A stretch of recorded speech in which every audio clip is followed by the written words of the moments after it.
Le 23 septembre prochain sortira sur Netflix Blonde, le biopic de Marilyn Monroe très attendu.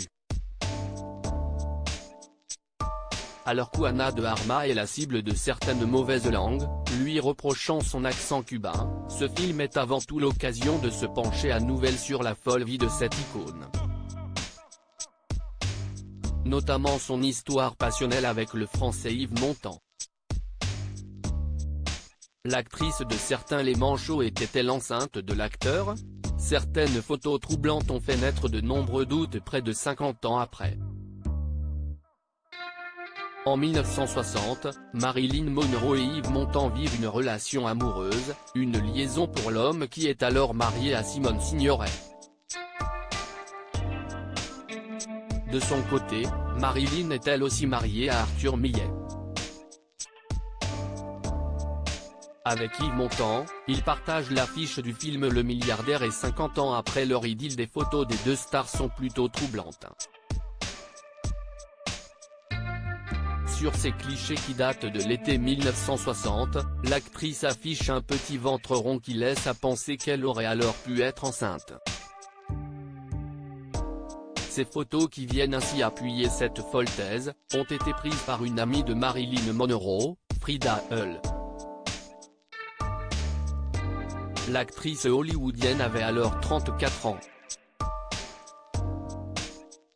Des photos secrètes finalement dévoilées, elles ont toujours été gardées secrètes jusqu'à ce que la photographe ne décède en 2004.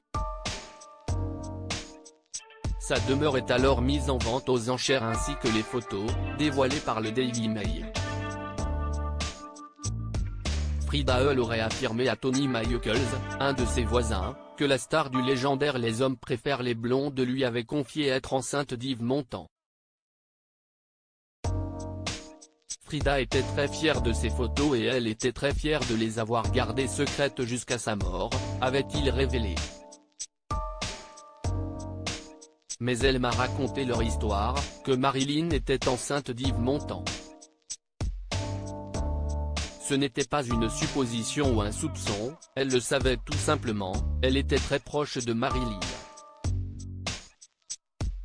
Elle appelait ces photos les clichés enceintes, elle m'avait dit que le père était Yves Montand, elle m'avait raconté aussi comment Arthur Millet avait été demandé ailleurs, tout comme Simone Signoret, laissant Marilyn et Yves dans leur hôtel à Beverly Hills, dans des chambres côte à côte, avait-il fait savoir.